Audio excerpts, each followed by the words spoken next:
what I found comical, and the reason I'm actually ringing up, is that you've actually put a statement on there saying that I've decided not to take part in the general election. My question to you is, why would we vote for you even? What you did during Brexit, the lies, the 350 million, we're still waiting on that. Well, but hang on, I never mentioned that. Yes, you did. No, I didn't. Times you did. Never, yes, not once. You deny it. No, do you know what? I do deny it. I never mentioned it once. Don't put words into my mouth that are false. There were posters by your party. There weren't. Absolutely everywhere. There were posters of refugees from Middle East, which had nothing to do with Brexit. You used a horrid, a nasty campaign that you led. You're talking about we won the war, let's win the peace. Yeah. With the stuff that you've done, do you really think that you can sit there and dictate? You do sound like a very, very sore loser, and I'm very happy. I'm very happy for any of you. What have I lost? Any of you can. Well, you seem very upset. I haven't actually lost anything. I'm upset. I'm upset the fact that people like you are given a platform. I know. Isn't it dreadful? Can you imagine someone like me? Can you really imagine that someone like me, who led a party in 2014 to winning a national election, something that had not been done since 1906 by either the Labour or the Conservative parties, should have a platform? Can you believe it? Isn't it ghastly? And, you know, I'm happy for anyone to ring up and disagree, but please, please get your facts right, because I'm afraid that one wasn't correct.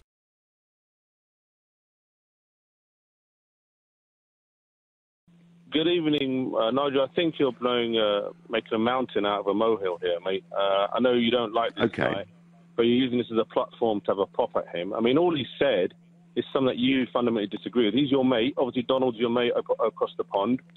This guy... That's irrelevant. Well, it is relevant. It's irrelevant. You've got a platform at the moment that you're using, and you're milking it to discredit someone hang on. who's been elected but Naeem, by our parliamentarians. Hang on, it's down to the parliamentarians to decide. Not you. You can't use it as a platform to decide who sits in that chair. No, if you've got a issue, you go to your MP and say, you know what, I don't like what this Berko said, and I want you to, get rid of him. Go through the proper channels. If you respect the old office of this John Berko, you respect the office, and we should follow etiquette. Then that applies to you as well, Nigel. Well, does he respect the office? Well, does the President of the United States respect the law? He's broken the law. He's a criminal, isn't he, Donald Trump? Because he's Muslim ban, isn't he? He's put a Muslim ban. So the North Koreans come round for tea, and that's all hunky dory. That's great. And the Vietnamese and the Emir of Kuwait. Why did you not protest about it? Why are you waking up now? I do. Do you know, Naeem? I think I've been the most consistent. I've been the most consistent opponent. Yes, I've protested against Saudi Arabia, and I protest against all forms of hypocrisy. But I don't think, Naeem, you clearly don't seem to understand how our Parliament is supposed to work, how it's worked.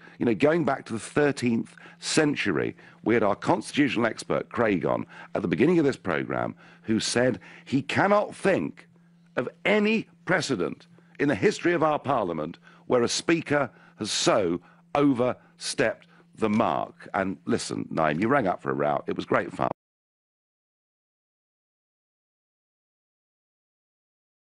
The other day, we're having a conversation about the European Union. There's a group of us around, right?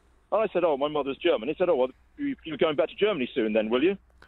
Right? I mean, the point to this is that now you come on the radio and say, "Oh, hang on a minute, don't have the European Union flag; it's artificial." Right? Yes. But we as the Remainers have a right, even though we got 48% of the vote, you seem to disregard 48% of the population. No, they shouldn't be disregarded, Kieran. You're absolutely right. And I genuinely believe that there's now a very big chunk of those who voted to remain, who did so because they were very worried as to what the economic impact may be.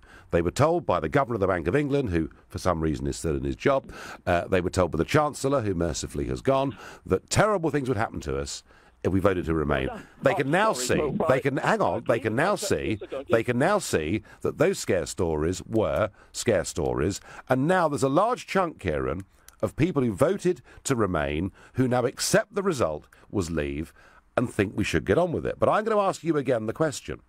You don't seem to like this result. Are you suggesting we ignore it? Are you suggesting we hold the referendum again? Well, I think, considering you have no idea what Brexit actually means, if you go back and you sort of say, I mean, you highlight the scare stories from the Remain side. Look at the scare stories from your side, and even your own input towards the scare stories, right? Both sides were absolutely out of order. Hang on, let me ask. No, I've asked you a question twice. Please answer it. I've twice asked you, what do you think we should do? Should we rerun the referendum? I think once we've got a whatever you call it, an agreement, or whatever Miss May comes up with, then it should go back for a look at saying this is actually what Brexit means. Okay. So once we know what actually it means, so we leave the European Union totally, no trade at all, as I think you want. Sorry, Kieran. 44% of the trade, I don't know. I mean, oh dear. If you're looking, I've answered your question. Yeah, I know you have. I know you have. So, okay, you would like then a second referendum on Mrs May's deal. Let me ask you one more question, Kieran, because you clearly feel very strongly about this. And by the way, trade won't cease. Trade will continue. People trade all over the world with each other without being in political union. The only debate is on what terms. Let me ask you a question, which is central to what we're talking about today. Flags, symbols. I mean, what does the EU flag mean to you?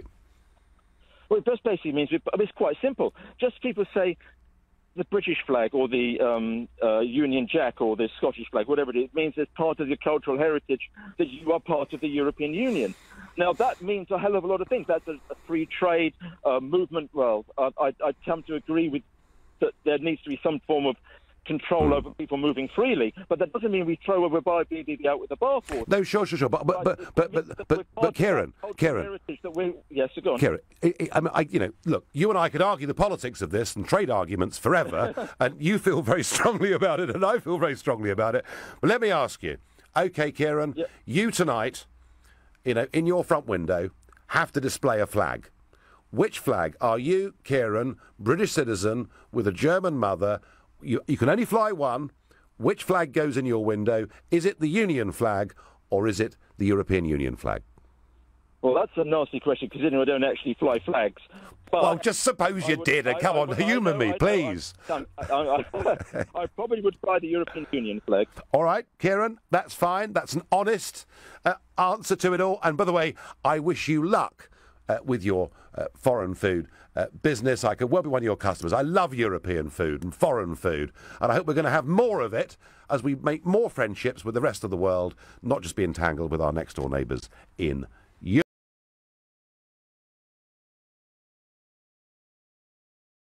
Just a few minutes ago, and nothing new for you, to be honest, perfectly honest, is you told an absolute blatant whopper. Oh, gosh. I'm looking forward to this. Right, what did I do? Yeah. You said Saudi Arabia have taken not a single refugee from Syria, and the Gulf states haven't. And when in fact just a cursory bit of research will tell you that they've taken over 2 million from where? Refugees from Syria around there. And when? The fact is that they don't call them refugees, Nigel. Right. They call them citizens in Saudi Arabia, so to not make them feel inferior.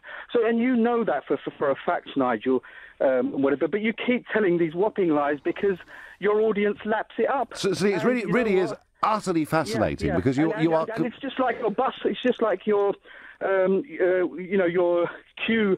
Getting into the country during the referendum that you used. Absolutely. And you used all those brown faces and whatever, have you? So, Nigel... Well, what should I have done? Your audience will lap it up. What should I have done? Should I have pretended that wasn't happening? Should I have ignored it? I mean, what I was talking about... Well, address the lie first, Nigel. Address the lie first. Sadiq, lie first. I am not aware. Just a cursory. They have not taken. They have not taken. I know, and you'd find out, Sadiq, that actually the Saudi Arabian regime have said we are not taking any refugees from Nigel, Syria. They don't call them refugees. That's the difference, Nigel. And the same goes. The same goes for half. And the same goes. Nigel, address no lie at all. They've taken not a single refugee. And back to your point. Well, to the audience, please go and do your research because Nigel is lying once more. Oh, I've been saying this now. I've been saying this for a long, long time, and I think I'm right and you're wrong. But it's been great fun, Sadiq. And let me just answer the last point you made. Do you know, that poster showing the madness that was happening in Europe as a result of the failed policies of Juncker and Merkel is exactly... brown faces, Nigel. Is Why brown faces, Nigel? Well, I could have whitened them out, couldn't I? So are you suggesting that I change the colour of people's faces? Is that really what you're suggesting? Well, Nigel, you see what it is... You don't like the truth, do you?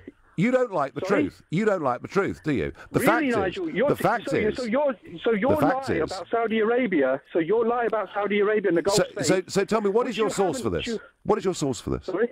What is your source for this? Just do a cursory research on research. And the Saudi Arabian Sadiq, Saudi Arabian ambassador himself made the speech. I think this is fake. I think this is fake news, Sadiq. But really? it's been fun. Nigel, your middle name is fake. Your middle name is fake. Well, I tell you what. I've been getting away with it for a long time then, haven't I? I must be quite good at it, really, mustn't I? Sadiq, thank you.